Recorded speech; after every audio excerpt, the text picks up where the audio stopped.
ইসলাম অনিক। আমার বাসা ঝিনাইদহ জেলাতে।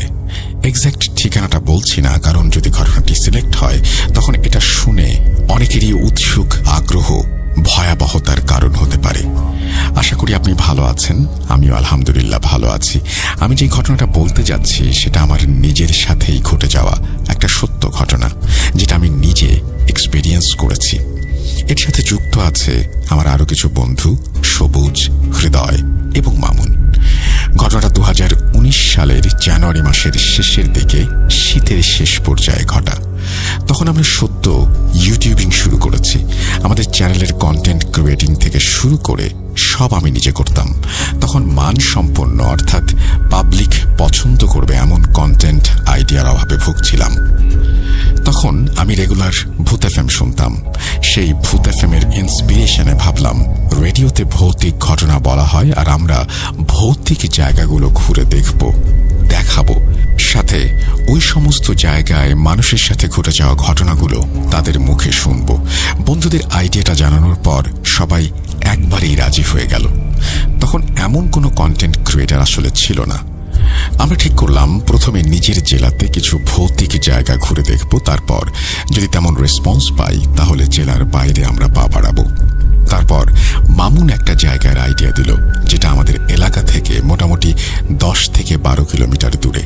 সেটা ছিল এক জমিদার বাড়ি, যেটা আনুমানিক 100 থেকে 150 বছর যাবৎ খালি পড়ে আছে। লোকমুখে শোনা যায় 100 বছর পূর্বে এই বাড়িতে ওই এলাকার তৎকালীন জমিদার থাকত, যারা পরে কোনো কারণে সেখান থেকে চলে যায়। সেই বাড়ির সামনে দিয়ে সন্ধ্যার পরে তো দূরের কথা, ভর দুপুরে কেউ একা যেতে পারে না। অনেক কথা শোনা যেত। কেউ বলতো বাচ্চার কান্নার আওয়াজ পায়, কেউ বলতো বাড়িতে হাঁটা চলার আওয়াজ পায়, কত কি। মামুনের কাছে জায়গার কথা শুনে ঠিক করলাম পরদিন দুপুরে আমরা সেই জায়গার উদ্দেশ্যে রওনা দেব। যেই ভাবা সেই কাজ। পরদিন ঠিক 2টার পর আমরা 4 জন একত্রিত হয়ে গাড়িতে চড়ে রওনা দিলাম সেই বাড়ির উদ্দেশ্যে। সেই বাড়ির সামনে গিয়ে পৌঁছালাম আনুমানিক 3:30 পর। বাড়িটার একটু বর্ণনা দেই। বাড়িটার মেইন দালানটা হলো দোতলা বিশিষ্ট। সেই বাড়ির সাথে লাগোয়া ছিল লম্বা একটা রুমের মতো একতলা বিশিষ্ট ঘর, যেটাতে হয়তো তারা তাদের গরু ছাগল রাখত। বাড়ির পেছনের দিকে ছিল মানুষের চলাচলের রাস্তা। বাড়িটার একেবারে সোজা বরাবর কিছুটা দূরে ছিল তাদের রান্নাঘর, এবং তার পাশে ছিল তাদের হয়তো তৎকালীন সময়ের বাথরুম। বাড়িটা পুরো 4 কোণাভাবে সাজানো ছিল, যেমন এক মাথায় মেইন দালান, ডান পাশে গোয়াল ঘর, আরেক মাথায় রান্নাঘর, বাথরুম, বাম পাশে বেড়া, যা পরে এলাকাবাসীরা দেয়াল নির্মাণ করে পুরো বাড়িটাকে আটকে দিয়েছে। বাড়িতে ঢোকার কোনো রাস্তাই রাখেনি। ভালো কথা, ওই জমিদার বাড়ির পাশে একটা নতুন বাড়ি হয়েছে, যেখানে একটা পরিবার থাকে, কিন্তু পাশের বাড়ির পেছনের সাইডে জমিদার বাড়িটা, যার কারণে পাশাপাশি থাকলেও তারা ভুল করেও জমিদার বাড়ির দিকে আসে না।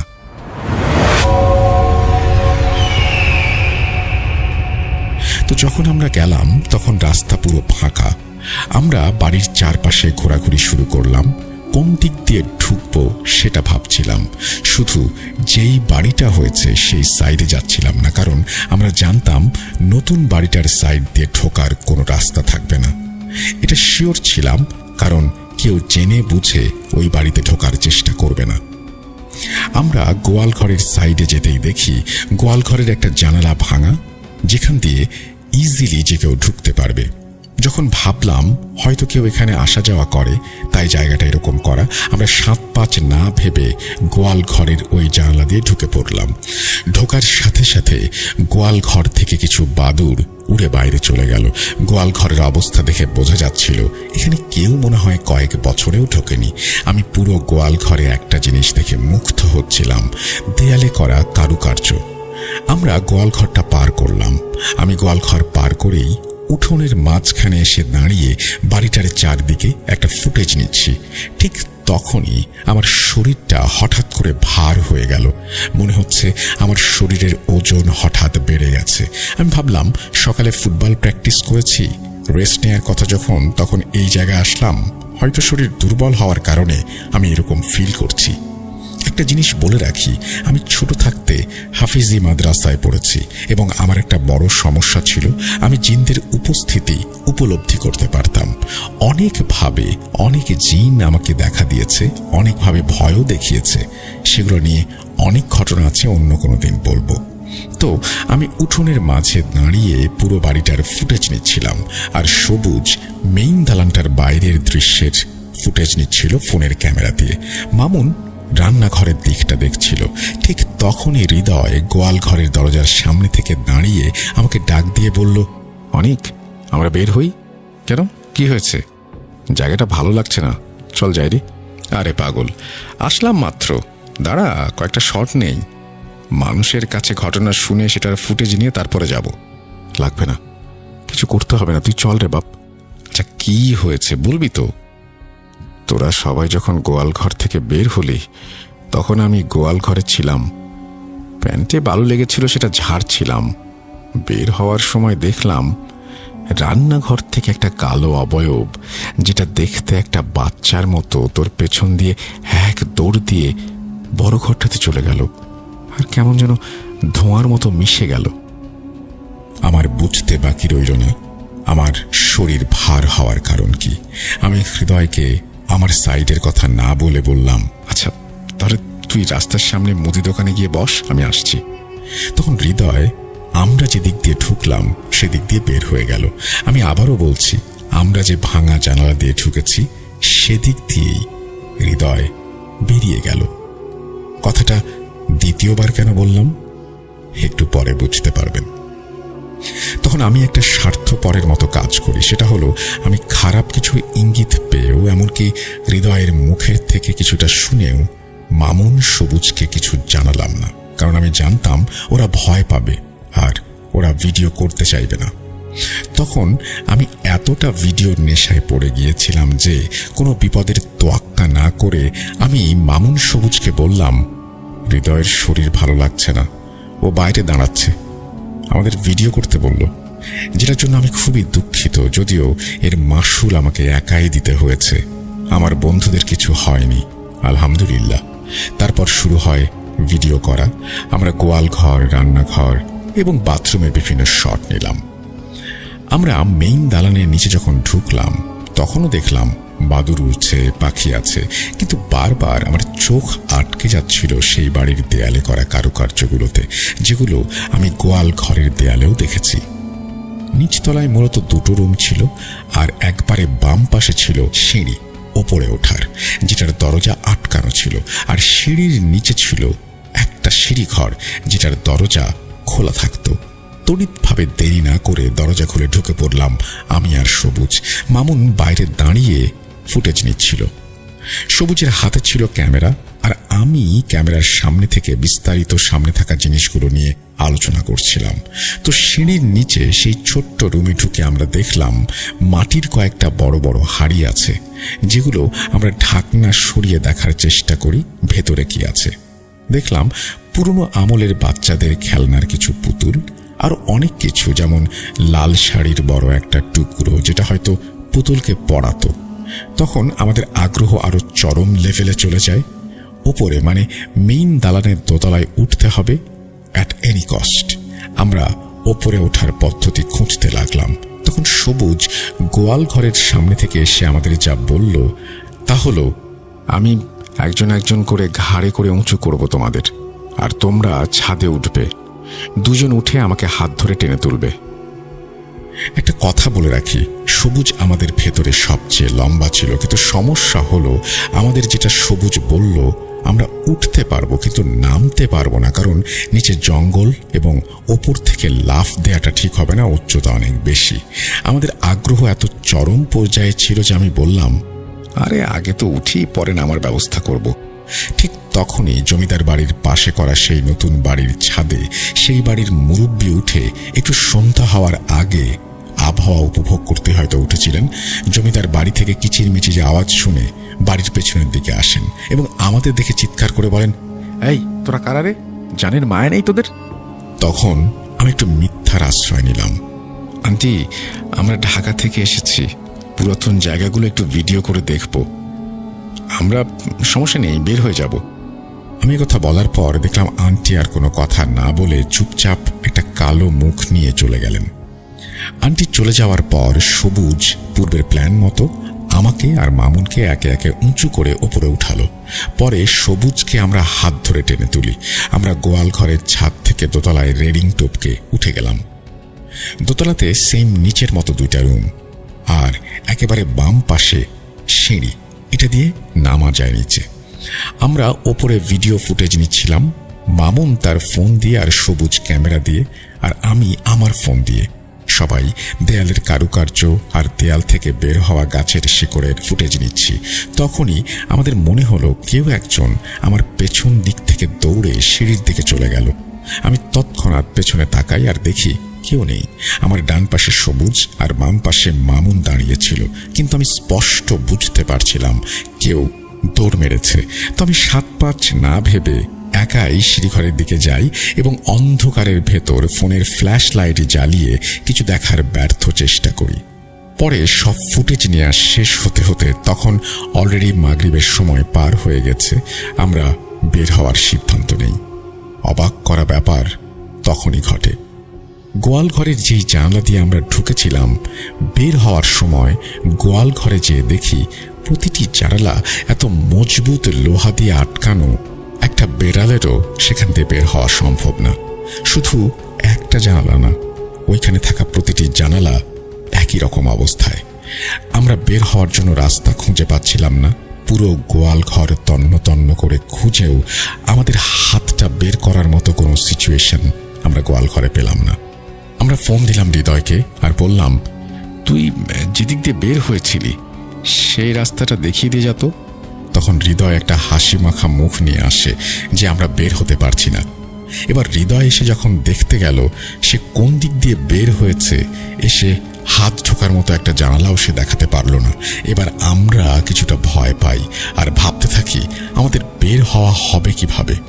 পরে আমরা উঁচু প্রাচীর টপকিয়ে বের হই সেই সবুজের ঘাড়ে পা দিয়ে, এবং শেষমেশ আমরা সবুজকে হাত ধরে টেনে তুলি।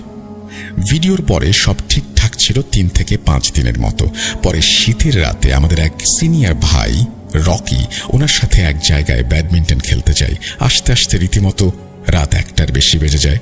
তো আসার সময় আমাদের বাজারের থেকে 2 জনকে 2 দিকে রাস্তা ধরতে হবে। রকি ভাই যাবে ডান দিকে, আমাকে যেতে হবে বামে।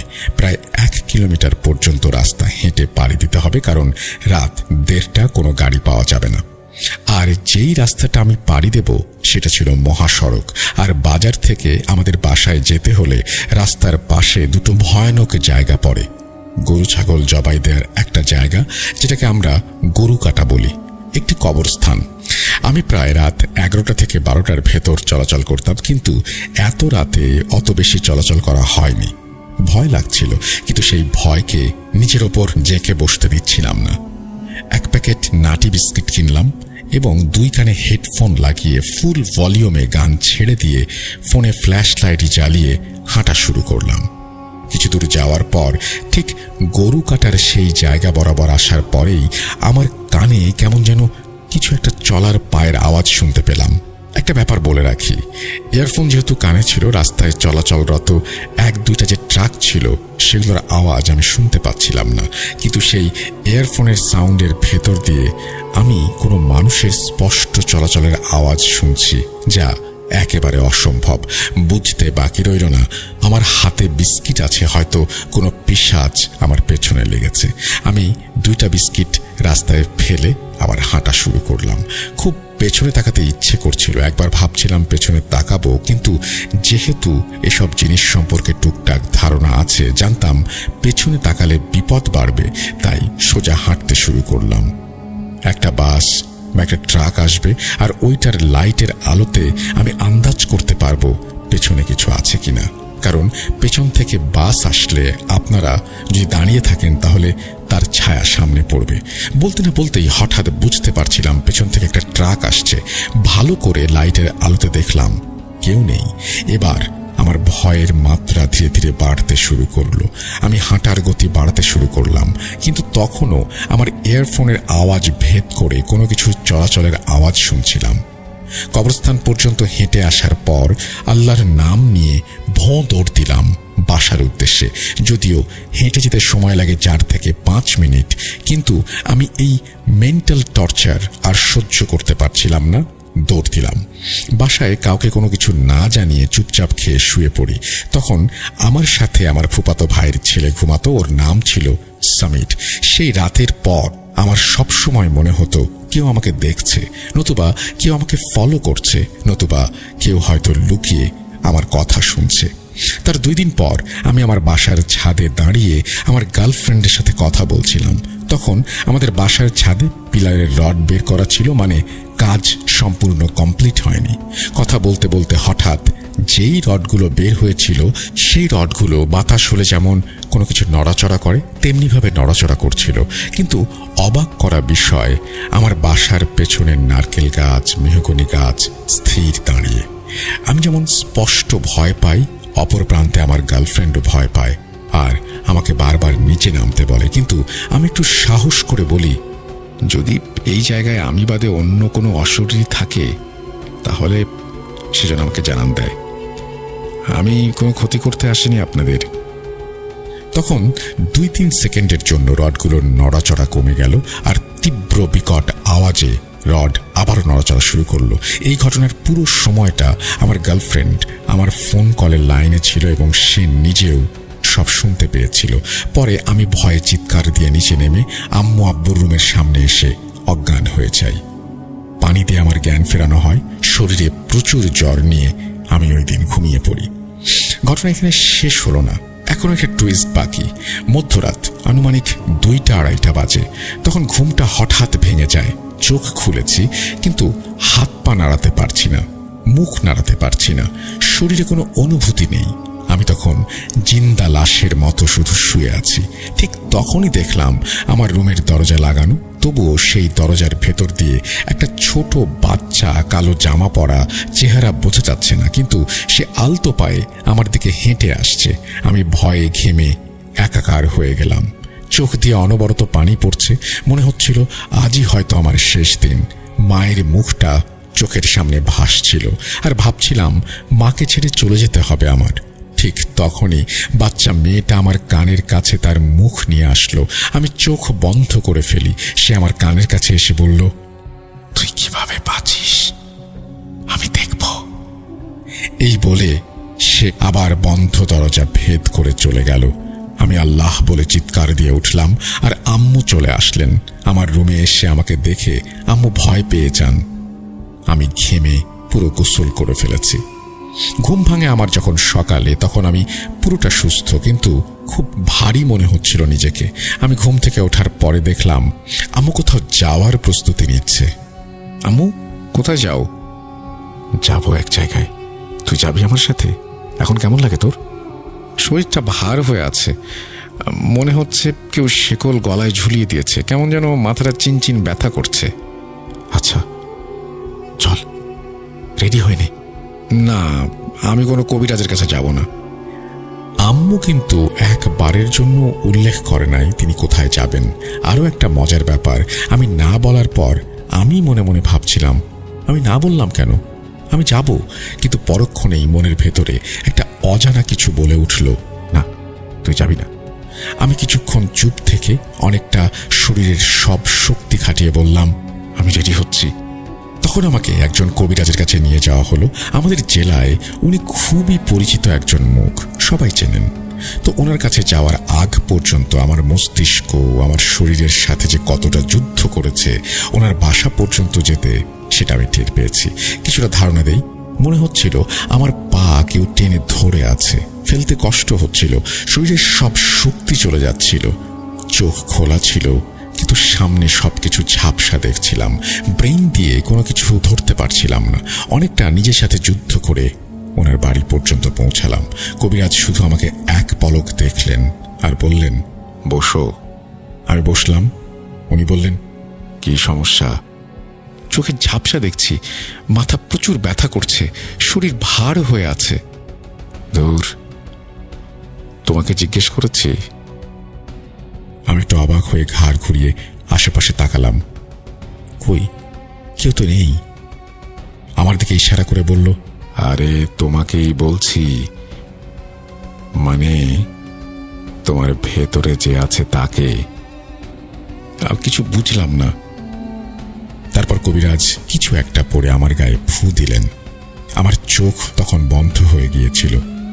তারপর উনি আমার ডান হাতের কানি আঙুলের নখের মাথায় চাপ দিলেন, আর আমি সাথে সাথে হাত ছাড়িয়ে ওনার মাথায় একটা ঘুষি মারি, যার দাগ আজও তার মাথায় আছে। তারপর উনি আমার কপালে হাত দিয়ে কি যেন পড়তে থাকেন। পরে আমার চোখ বন্ধ হয়ে যায় আর আমি সেন্সলেস হয়ে যাই। পরের ঘটনাটি আম্মুর কাছ থেকে শোনা। আম্মু যেভাবে বলেছেন সেভাবেই বলছি। তুই অজ্ঞান হয়ে যাওয়ার পর কবিরাজ তোকে বসালো দেয়ালের দিকে হেলান দিয়ে। তারপর তোকে বলল চোখ খুলতে। তুই চোখ খুলতে চাসনি। পরে কবিরাজ বলল যে এই ছেলেকে বিরক্ত করার কারণ কি। তখন সে বলল, আমার নাম তাজকাতুন।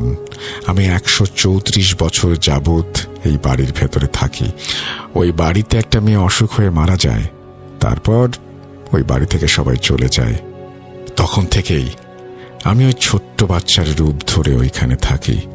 কিন্তু ওরা আমার ঘরটাকে নোংরা করে দিয়েছে, আমি ছাড়ব না। কবিরাজ চোখের ইশারায় জিজ্ঞেস করলো আম্মুকে কোথায় গিয়েছিলাম জানে কিনা। আম্মু কিছুই জানতো না। আম্মু না করলো। পরে কবিরাজ বলল, আচ্ছা যা হয়েছে হোক, তুই ওকে মাফ করে দে, বিরক্ত করিস না, ছেড়ে দে। আমি চলে যাব, তবে ওকে একটা শিক্ষা দিয়ে যাব। ওকে মেরে ফেললে ওর শিক্ষা হবে। ভয় পায় না, ওকে ভয় পাবো। কবিরাজ বললেন, ক্ষমা মহৎ গুণ, তোর সৃষ্টিকর্তা আল্লাহকে ভয় কর। তুই নিজে থেকে না গেলে আমি কিন্তু ব্যবস্থা নিতে বাধ্য হব। তুই আমার কিছুই করতে পারবি না। এরপর কবিরাজ তেল পড়া আর পানি পড়া তোর শরীরে ছিটিয়ে দেয়। কি যেন দোয়া পড়ছিলেন তিনি। তুই ছটফট করছিলি। পরে কিছুক্ষণ পরে থেমে গেলি আর কবিরাজ বলল, কোনো সমস্যা নেই, জিনটাকে মেরে ফেলেছি, ওর জ্ঞান আসলে ঠিক হয়ে যাবে। যাই হোক, এর 2 ঘন্টা পরেই আমার হুঁশ আসে। অনেকটা হালকা ফিল করছিলাম, শরীরে প্রচন্ড ব্যথা। আমার হুঁশ আসা পর্যন্ত আমরা কবিরাজের বাসাতেই ছিলাম এবং আমার পাশে আম্মু বসেছিল, অপেক্ষা করছিল আমার জ্ঞান ফেরার। পরে কবিরাজ বলেছিলেন, জিনটা ওর শরীরে ছিল গতকাল থেকে, কিন্তু ওর উপরে তেমন কাবু করতে পারেনি। কারণ কি, ও এই জিন নিয়ে ঘুমিয়েছে, এই পর্যন্ত এসেছে, এটা জানার পরেও সে কিছু করেনি। সে জানতো ওর মৃত্যু নিশ্চিত। একটা কথা বলে রাখি, উনি জিন সংক্রান্ত সমস্যায় জিনগুলোকে বাঁচিয়ে রাখেন না, কারণ উনি ভাবেন এইগুলো পরে ওনার অনেক ক্ষতি করতে পারে। তখন আম্মু মাদ্রাসায় পড়ার সময় ঘটে যাওয়া কিছু ঘটনার বর্ণনা করার পর কবিরাজ বললেন, ওর নিজের নফসের ওপর যথেষ্ট কন্ট্রোল আছে, আল্লাহ বাঁচিয়ে রাখুক। পরে কবিরাজের কাছ থেকে বিদায় নিয়ে সেখান থেকে চলে আসি। আল্লাহর রহমতে তারপর থেকে ওই বিষয় নিয়ে আর কোনো সমস্যায় পড়তে হয়নি। এখন সুস্থ আছি। ভালো থাকবেন রাসেল ভাই। যদি ঘটনাটি সিলেক্টেড হয় তাহলে অবশ্যই আমাকে জানাবেন। আমার কাছে আরও ঘটনা আছে, সময়ের অভাবে লিখতে পারছি না। 3 দিন সময় লাগলো এটা লিখে শেষ করতে। আসসালামু আলাইকুম, আল্লাহ হাফেজ, এই বলেই তিনি তার ঘটনা শেষ করেছেন। যদি ঘটনাটি আপনাদের ভালো লাগে অবশ্যই আমাদের জানাবেন এবং ঘটনাটি আপনার বন্ধুদের সাথে শেয়ার করতে ভুলবেন না। আমরা চলে যাব আমাদের পরবর্তী ঘটনায়। আসসালামু আলাইকুম, আশা করি আপনারা সকলে ভালো আছেন। আপনাদের মাঝে আমি ভিন্ন একটি ঘটনা নিয়ে এসেছি আজকে। এই ঘটনাটি শহরের। আমার নাম মোহাম্মদ মোস্তাক এবং এই ঘটনাটি যিনি বলেছেন তার নাম হচ্ছে মোহাম্মদ মিজানুর। তো মিজানুর এই ঘটনাটি শোনে তার একটা বড় ভাইয়ের থেকে এবং এই ঘটনাটি ঘটে শহরের একটি পুরাতন বাড়ি থেকে। বাড়িটা বিশাল পুরাতন, মানে ব্রিটিশ আমলের, কেউ থাকে না। বাড়ির সামনে আমের বাগান, আর আম যখন বড় হয় তখন মাঝে মাঝে এলাকার ছেলেপেলেই দিনে যে পেরে নিয়ে এসে খেয়ে ফেলে। তো এরকম করতে করতে কেউ যখন রাতে ওই ধার দিয়ে যায় না, কেননা রাতে যাওয়ার সময় অনেক ভয় করে। ঠিক আপনারা জানেন, যখন পুরাতন কোনো বাড়িঘর থাকে তখন মানুষ কিনে যাইতে ভয় করে। দেখুন, অনেক দিন আগেকার কোনো গাছ, বটের গাছ, আগুরের গাছ, এরকম গাছ যদি বিশাল বড় থাকে তেঁতুলের গাছ, তাহলে কিন্তু ওখানে মানুষ যেতে ভয় করে। মানুষ ভাবে এখানে কি আছে না আছে, জিন থাকতে পারে, ভূত থাকতে পারে, এরকম একটা ভয় আমাদের সমাজে, আমাদের ভিতরে কাজ করে। তো শহর থেকে 3টা বন্ধু বেড়াইতে যায় তাদের মামার বাসায়, এবং যাই বেড়াইতে তার সাথে আরো 2 বন্ধু যায়। তে বেড়াতে যে জানেন শহরের মানুষগুলো মানে ভিন্ন, মানে এটা হচ্ছে জেলা ভিত্তিক, আর ঢাকায় থেকে বেড়াতে যাচ্ছে তাদের বাসায়। তাদের বাসাও শহর, কিন্তু এটা সে শহর না, জেলা আর কি। তো বেড়াতে আসার পরে এইদিকে ওইদিকে ঘুরে বেড়াতে বেড়াতে 3 বন্ধু দেখে একটি পুরাতন বাড়ি। তখন বাসায় যায়, ভাত খায়, খাওয়ার পর মামাতো ভাই, চাচাতো ভাই, এরকম ভাই ব্রাদার থাকে। তো সবার সাথে গল্প করে, ভাই এটা বাড়ি দেখলাম, অনেক পুরাতন বাড়ি, কিন্তু অনেক সুন্দর, এই বাড়ির ভেতর কি কি আছে? তখন ওরা বলতেছে বাড়ির ভেতর কি কি আছে এটা জানার কোনো দরকার নেই, ওই ধার দিয়ে তোমরা যাবা না, কেন এটা ভালো জায়গা না, এখানে জিন আছে, ভূত আছে, ক্ষতি করবে তোমাদের, ভয় দেখাবে। তখন ওই 3 বন্ধু বলে, আমাদের ভয় দেখাবে? জিন ভূত বলতে কিছু হয় পাগল, জিন ভূত বলতে কিছু হয় না, এটা হচ্ছে আপনাদের মতো মানুষের এরকম মনের ভয়, এটা হচ্ছে বাজে কথা। তো বিশ্বাস করে এটা কোনো রকমের এক ধরনের মানে কেমন জানি ওরা ব্যবহার করে। এরকম করতে করতে একদিন বিকেলে ওরা বেড়াতে যায় ওই বাসাতে। বেড়াতে যাওয়ার পর ওই বাসা থেকে যখন ওরা বের হবে, মানে ওখান থেকে মানে ঢুকবে আর কি, ঢোকার আগে দেখে দমকা একটা জোরে বাতাস শুরু হয়। তখন এক বন্ধু বলে, মানে যার গেছে বেড়াইতে, তো বলে, শোন, আমিও তো সঠিক জানি না, যেহেতু আমার ভাইয়েরা বললো এটা ভালো জায়গা না, তাই যে হারে বাতাস উঠছে এখানে থাকার এখন দরকার নেই। তখন ওরা ব্যাক করে চলে আসে বাসায়, কিন্তু এই ঘটনাটা কাউকে বলে না। পরের দিন ঠিক বিকালে আবার যায় বেড়াতে, যাইতে এর ভেতরে ঢুকে পড়ে। ঢোকার পরে দেখে অনেক সুন্দর বসার জায়গা, তারপরে অনেক গর্ত, কুয়া। বলে এটা কি? তখন একজন বলে এটার থেকে পানি তুলতো আগেকার মানুষেরা, এই জন্য এটা। তখন ঘরের ভেতরে ঢুকতে পারে না, কিন্তু একটা জানালা আছে, ওই জানালাটা ভাঙা, ওই জানালা দিয়ে ভেতরে ঢোকার পর ভেতরে অন্ধকার, মোবাইলের টর্চ জ্বালায়, জানার পর দেখে এই দিক দেখে ওই দেখে, তখন দেখে কি জানি মনে হয় এটা মানে পচা পচা গন্ধ, আর কি যেন শব্দ হচ্ছে এরকম। তখন ভাবতেছে হয়তো কোনো বিড়াল অথবা ইঁদুর অথবা শিয়াল টিয়াল থাকতে পারে, পশু জানোয়ার এখানে থাকতে পারে, যেহেতু কেউ ঢোকে না, এখানে হয়তো বসবাস করে, এদের শব্দ। আয় ভেতরে যাস না, চলে আয়। 3 বন্ধু ওখান থেকে বের হয়ে চলে আসে। আসার পর যখন বাসায় চলে যাবে, যাওয়ার সময় একটা চার দোকানে যায়, চা খায়। চা খাওয়া শুরু করে তখন এক বন্ধু চা লাকে বলে, মামা এটা একটা পুরাতন বাসা দেখছিলাম, ওই বাসাটা মানে এত পুরাতন, কেউ থাকে না কেন? ওখানে কেউ বাড়ি ঘর কেউ নেই, মানে মানে উত্তরাধিকার কেউ নেই? তখন বলে, দেখো এখানে সবাই থাকতে চায়, বিক্রি করতে চায়, কিন্তু বিক্রি করতে পারে না, কেন? ওখানে ভয়ঙ্কর কিছু আছে, জিন ভূত এইসব কিছু আছে, এই জন্য ওই ধার দিয়ে আমরাও কখনো ওই দিক যাই না। তখন 3 জন বলতেছে, ও ঠিক আছে ঠিক আছে। তখন ওই চাল মামা বলে, দেখুন আপনারাও কখনো ওই ধার দিয়ে যাবেন না, তাই বলে।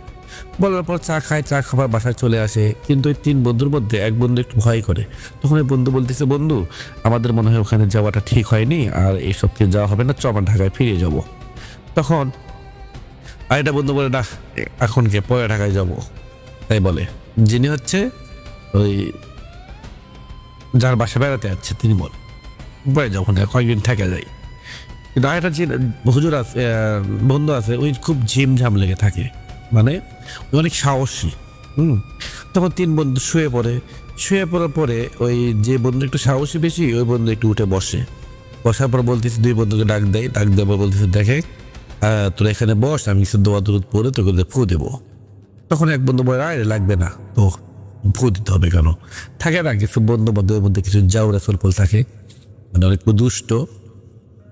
তেরকম করে ফু দেওয়ার পর শুয়ে পড়ে যে বন্ধু অবহেলা করতো আগে শুয়ে পড়ছে। তে মধ্যরাতে হঠাৎ করে ওই বন্ধু নেই, দেখে বন্ধুরা নেই, 2 জন দেখে নেই। তখন ডাক দেখে কোথায় গেলো, হয়তো প্রস্রাব করতে গেছে বাথরুমে যাওয়ার পর দেখে বাথরুমে ওই বন্ধু নেই। তখন এক মোড়ের থেকে খুঁজতে শুরু করে, কিন্তু খুঁজতে তাদেরকে ওই বন্ধুকে আর পায় না। তখন কি করবে বুঝতে পারে না, তাদের বাবা মা সবাইকে ডাক দেয়, ভাই, চাচাতো ভাই, মামাতো ভাই, বাসার সবাই ডাক দিয়ে তোলার পর বলতেছে, আমার এই বন্ধু নেই, খুঁজে পাচ্ছি না। তখন এদিক ওই দিক দেখে, কোথাও পায় না, চিৎকার করে ডাকে। তখন ঠিক রাত 1টা থেকে 2টা বাজে। তখন এলাকার লোক কিছু কিছু লোক বের হয়েছে, ওদের কথা শোনার পর বলতেছে কি হয়েছে? তখন বলতেছে আমার ছেলের এক বন্ধু হারিয়ে গিয়েছে, তা খুঁজে পাওয়া যাচ্ছে না। তখন ওই মানুষটা বলতেছে দেখেন আশপাশে খুঁজলে পাবেন, শহরের থেকে এসেছে তো হয়তো ভাবনা হাঁটার জন্য বের হয়েছে। তখন তাও ওরা যেহেতু মানুষের বাচ্চা, মানুষের সন্তান, অন্য মানুষের সন্তান, অবশ্যই ভয় লাগার কথা, চিন্তা হওয়ার কথা। তখন খুঁজতে শুরু করে, খুঁজতে এক পর্যায়ে আরেকজনের সাথে দেখা হওয়ার পর উনি বলতেছে কোথায় যাবেন আপনারা এত রাত্রে? তখন বলতেছে আমরা যাব হচ্ছে আমাদের একটা ছেলে হারিয়ে গেছে, তা খুঁজতে। বলতেছে দেখুন আপনাদের বাসায় কি কেউ বেড়াতে যাচ্ছে? 3টা ছেলে। তখন বলতেছে হ্যাঁ এদের 2টা। হচ্ছে এই 2টার সাথে একটা ছিল, ওই 2টাকে আমি পুরাতন বাড়িতে দেখছিলাম, কিন্তু ওখানে যাওয়া ওদের ঠিক হয়নি। আমি মানা করতে চাইছিলাম, কিন্তু যখন আমি মানা করতে যাব তার মাঝে ওরা ভেতরে চলে গেছে, আমি আর ওদিকে পাইনি। আর আমার ওখানে ঢোকার তো সাহসও নেই, আমি ভয়ে ঢুকতে পারিনি, এই জন্য চলে যাচ্ছি। তে আমি এই কথাটা জেনে রাখলাম এই জন্য ওই জায়গাটা ভালো না, ওই মানুষটা বলে। তখন ওই বন্ধুর, যে বন্ধু হারিয়ে গেছে ওই বন্ধু আর যে বন্ধুর বাসায় বেড়াতে যাচ্ছে ওই বন্ধুর বাবা বলতেছে কিরে তোরা কি ওখানে বেড়াতে গেছিলি? সত্যি করে বলতো কোথায় গেছিলি? তখন চাচাতো ভাই, মামাতো ভাই সবাই এক জায়গায় হওয়ার পর তখন ওই যে ছেলেটা সাহস বেশি উনি বলতেছে দেখুন হ্যাঁ আমরা ওখানে বেড়াতে গেছিলাম ভেতরে, আমি মানা করছিলাম, তাও আমরা দুজনে চলে আমি গেছিলাম ঢুকে ভিতরে। কিন্তু ভেতরে ঢোকার পর আমি পরিবেশটা খুব ভালো দেখিনি, অদ্ভুত কিছু পরিবেশ। কিন্তু আমরা যদি এখন আমাদের বন্ধুকে খুঁজতে যাই তাহলে তো আমাদের ভেতর ঢুকতে হবে, ওই ভেতর যাইতে পারে তো। তখন ঠিক ওই পুরাতন বাড়ির দরজার সামনে যখন সবাই গেছে, অনেকজন, সবাই যাওয়ার সাথেই দেখে দরজার ওই পাশে ওই বন্ধুটা দাঁড়িয়ে আছে। তখন বন্ধুকে ডাকে, সবাই ডাকে আসতে বলে, তখন উনি আসে না, আস্তে আস্তে ভেতরে প্রবেশ করার চেষ্টা করে। তখন এক বন্ধু বলে দেখ ওই যদি এখন ভেতরে যায় তাহলে অনেক বড় ধরনের কিছু হয়ে যাবে, কেননা ওই জানে না, ওই তো যাচ্ছে না, ওকে তো নিয়ে যাওয়া হচ্ছে, ওকে এখন আটকাইতে হবে, ভেতরে গেলে বিপদ হয়ে যাবে। তখন কেউ যাওয়ার সাহস পায় না, কিন্তু ওই বন্ধু বাবাতো ভাই, মামাতো ভাই যে আছে সবাই মিলে একসাথে আমার দরজা খুলে যেটা একজনকে বাঁচাইতে হবে, তখন সাহস করে যাওয়ার পর যখন ওর দরজাতে ভেতর ঢুকে যায়, তখন ভেতর ঢোকার পর ভেতর খুঁজতে খুঁজে পায় না। তখন সবাইকে এক জায়গায় করে ওই বন্ধু যে বন্ধুকে সাহস বেশি সবাইকে একটা করে কি জানি গাছের ডাল দেয়। তখন বলে এটা আপনার সবার কাছে রাখবেন, এটা থাকলে কেউ কিছু আপনাদের ক্ষতি করতে পারবে না। তখন খুঁজতে ওই বন্ধুকে এক সময় পাওয়া যায়। ওই বন্ধুকে যখন পায় তখন দেখে বন্ধুটাকে যেমন জানি ধরতে আসতেছে, মারতে আসে। তখন ওই বন্ধুর 2 হাত চেপে ধরে এবং মাথার এক সাইডে ধরার পর কিছু দোয়াদুদ করে ফু দেওয়ার পর এক সময় ওই বন্ধুটা জ্ঞান হারিয়ে ফেলে।